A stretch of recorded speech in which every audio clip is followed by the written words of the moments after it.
বাংলাদেশে unemployment problem at this moment is less than 4%। পৃথিবীর অনেক দেশে, অনেক উন্নত দেশে এবং অনেক ডেভেলপিং যারা ভালো গ্রো করছে, ইভেন ভারত বা আমাদের অন্যান্য আশেপাশে যারা আছে, তাদের আনএমপ্লয়মেন্ট সমস্যা আমাদের থেকে বেশি। এটা আমাদের ফার্স্টে রিয়েলাইজ করতে হবে। বাট আমাদের আসলে সমস্যাটা তাহলে কি, আমরা এটা নিয়ে এত কথা বলছি কেন? আপনি ইউ আর অ্যাবসলিউটলি রাইট। আমাদের 2024-এর আন্দোলনটা ট্রিগারই করেছিল আসলে এই বেকারত্ব সমস্যা থেকে। বাট সেজন্য আমি মনে করি আসলে আমাদের বেকারত্ব সমস্যাটাকে ধারাওভাবে না বলে আমাদের যেই জায়গাটার প্রবলেম আছে সেটাকে আসলে আইডেন্টিফাই করা উচিত। আদারওয়াইজ আমরা জীবনেও রাইট সলিউশনের দিকে যাব না।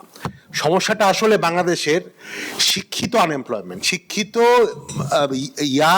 ইয়াং গ্র্যাজুয়েটস যারা আছে তাদের আনএমপ্লয়মেন্ট প্রবলেমটা ভয়াবহ রূপে ধারণ করছে। ভয়াবহ বলাটা আসলে আন্ডারস্টেটমেন্ট। আমি শুধু আপনাকে কিছু ডাটা দিই।